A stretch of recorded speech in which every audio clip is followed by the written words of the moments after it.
Le fleuve Niger, long de près de 4200 km, est le troisième fleuve d'Afrique et le 9e au monde. La partie hydrologiquement active du bassin, près d'1 500 000 km², est partagée par les 9 États membres que sont le Bénin, le Burkina Faso, le Cameroun, la Côte d'Ivoire, la République de Guinée, le Mali, le Niger, le Nigeria et le Tchad. Autrefois, le fleuve Niger était une source de vie et d'espoir, car, en plus de regorger d'immenses ressources fauniques et floristiques, le fleuve offrait de par sa grandeur, sa profondeur et sa constance tous les éléments nécessaires à la vie des dizaines de millions d'âmes du bassin. Nous avons parcouru la République de Guinée, du Mali et du Niger. Nous sommes ici à Farana, en République de Guinée. C'est cette région qui abrite la source du fleuve Niger. Ce matin, Issa Kouyaté, le président de la coordination des usagères et usagers des ressources du bassin du Niger de la République de Guinée, observe avec tristesse ce que d'aucuns qualifieront des causes des derniers jours du fleuve. Ici, au bord du fleuve, s'est développée une véritable industrie de production de briques artisanales servant à la construction d'habitations. Ces activités dégradent à vue d'œil le fleuve à une vitesse grand V. Vous voyez que c'est d'abord la terre même qu'on prend pour faire les briques et ensuite on coupe les arbres, on fait chauffer, c'est ça qui fait cuire les briques. Donc ici la dévastation est grande, c'est-à-dire un four à briques, c'est pas moins de 20 000 briques. Il n'y a que des trous béants qui sont ouverts partout et qui troublent complètement le lit de l'eau. Donc la plus petite averse sur le fleuve, il y a inondation. Pour la première fois cette année 2019, la région de Farana a connu une hausse de température, sans nul doute liée au phénomène. Le constat est alarmant. Le fleuve Niger est désormais réduit à ce mince filet d'eau. Les profondeurs ont disparu, entraînant par la même occasion la disparition de plusieurs animaux, tels que les hippopotames, les caïmans et bien d'autres. Les images aériennes sont révélatrices de l'ampleur des dégâts.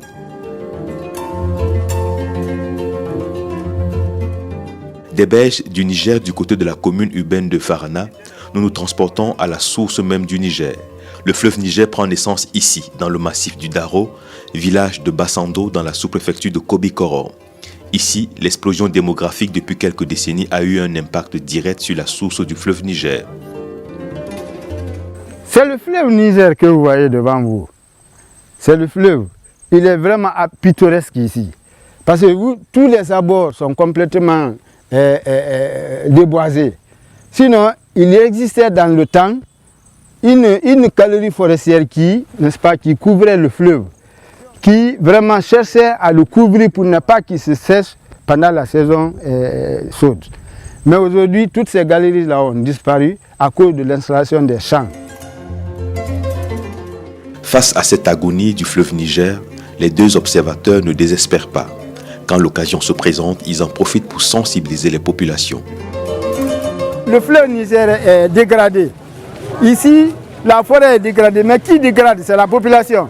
C'est pourquoi on a réuni tout ce beau monde pour leur dire les dispositions qu'ils doivent prendre, la responsabilité qui est la leur, pour pouvoir vraiment faire en sorte qu'ils n'ont qu'à abandonner de monter sur les coteaux là maintenant, descendre au bas-fond.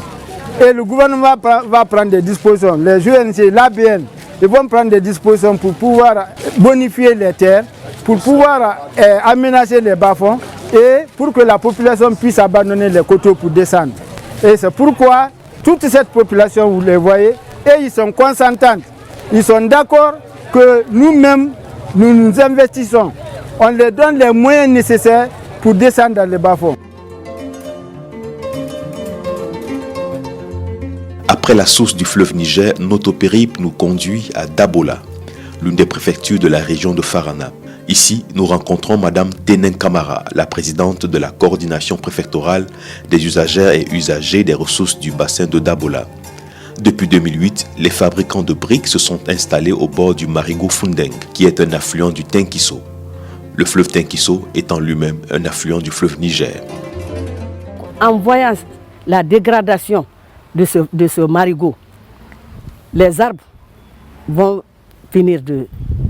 tomber Ensuite, avec la fabrication des briques, ça dévaste tout. Donc, vous avez vu le constat. Avec les ordures, vous voyez les ordures. La préfecture de Kouroussa est sous la tutelle de la région de Kankan. À la direction régionale de l'hydraulique de Kankan, le directeur général Bala Traoré tient à nous faire visiter le fleuve Milo, qui est un affluent de droite du fleuve Niger. Ici, nous sommes frappés par l'intensité des fours à briques servant à la fabrication artisanale de briques en terre cuite. Conscients de son impact néfaste sur le fleuve, certains bricotiers approchés estiment qu'ils n'ont pas d'autre alternative pour subvenir à leurs besoins. Je peux dire, c'est la pauvreté. Et si vous voyez, mais réellement on sait que quand nous faisons les activités pareilles là au bord des fleuves là, c'est pas bon. En chemin pour la préfecture de Sigiri, notre curiosité va nous conduire à la rencontre de Bouré Matouré, pêcheur de la localité. Ces journées, depuis un certain moment, sont partagées entre anxiété et réflexion. Bouré Matouré a connu les heures de gloire du fleuve Niger qui traverse son domaine.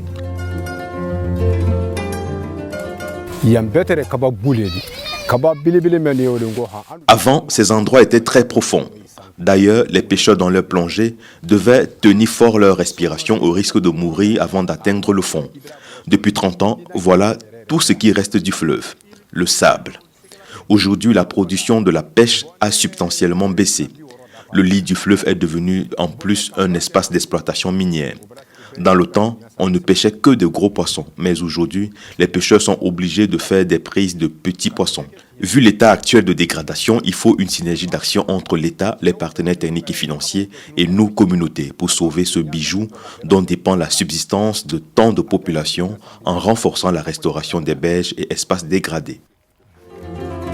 Dans la commune rurale de Doko, dans la préfecture de Sigiri, l'exploitation minière incontrôlée au niveau de la mine artisanale de Farakbe a eu un impact direct sur le fleuve à travers les eaux utilisées.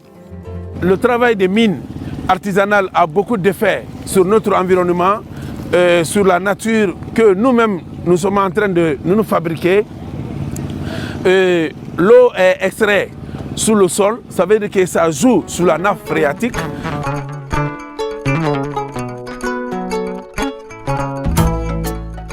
Au Mali et précisément à Bamako, c'est à Kalabankoura, dans le cercle de Kati, que le phénomène d'extraction incontrôlée de sable et de gravier menace et dégrade depuis plusieurs années le fleuve Niger.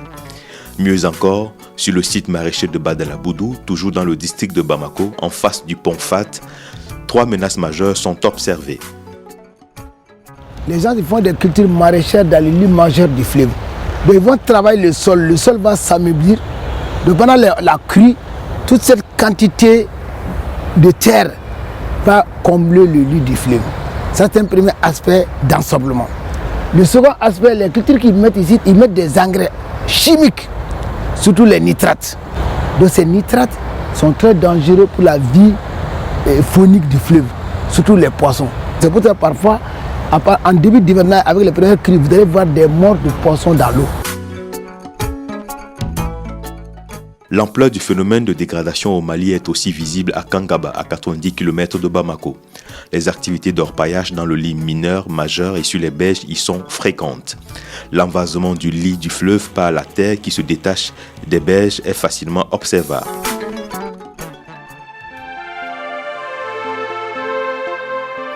Au Niger, troisième et dernier pays visité, l'ensablement est le principal phénomène de dégradation du fleuve. Un tour dans les villes de Saï et de Goté nous laisse sans voix, tant les phénomènes de désertification et de désertisation ont eu un impact considérable sur le fleuve. Vous avez des populations qui perdent leur bétail. Vous avez des pêcheurs qui ne sont plus pêcheurs. Il m'est arrivé d'aller dans le cadre des activités de la coordination, d'aller faire une évaluation des travaux qui ont été menés par l'ABN.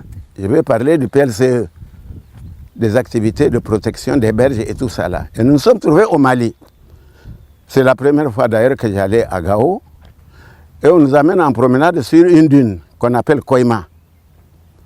Mais quand j'ai vu comment cette dune-là surplombe le fleuve à plus de 10 mètres, 20 mètres, mais l'image que j'ai eue, c'est comme un fauve, la bouche béante qui veut avaler ce fleuve-là. Je me suis demandé mais comment jusqu'à aujourd'hui, cette dune de sable est là et le fleuve quand même arrive à résister encore à cet envahissement-là pour que jusqu'à ce jour-là, il puisse vivre. Mais je suis sûr que ce qui est en train de se faire va continuer et un jour viendra, l'infaillible va faillir.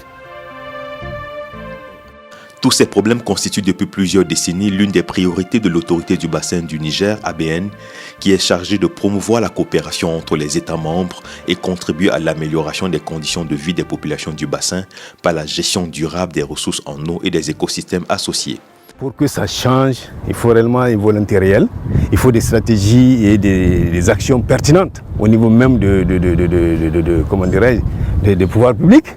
Il faut que les populations comprennent et soient convaincus que l'environnement, il y a une part de leur responsabilité dans ce qu'on est en train de vivre, pour que la part qui est anthropique, qui est liée à l'homme, on agisse là-dessus et qu'on réduise. Parce que les causes naturelles, c'est des causes souvent qui sont hors de portée ou hors de maîtrise, qui ne sont pas à la portée de nos maîtrises ou bien qu'on ne maîtrise pas, et que là, la nature elle-même, elle fait ses équilibres tout naturellement. La population a un comportement qui était lié avec l'abondance. Maintenant, il y a une rareté. Donc, par conséquent, les activités nocives, il faut que les populations l'abandonnent, telles que la déforestation, telles que les constructions de maisons dans le lit des fleuves, telles que les fabriques de briques, telles que l'exploitation artisanale de l'or. L'ensemble de tout ce qui pollue et qui réduit les ressources du fleuve, les gens doivent être très regardants.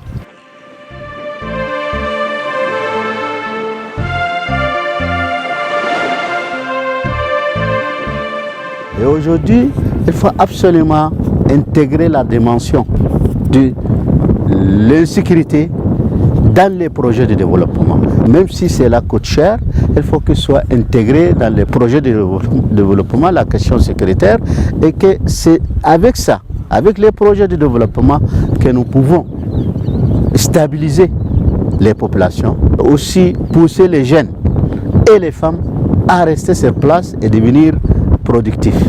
C'est pourquoi il est tellement indispensable que avec les États et nos partenaires, soient rapides dans les projets aussi de développement. Nous mettons beaucoup de temps pour la procédure. Nous mettons beaucoup de temps pour les études, alors que la dégradation ne nous attend pas.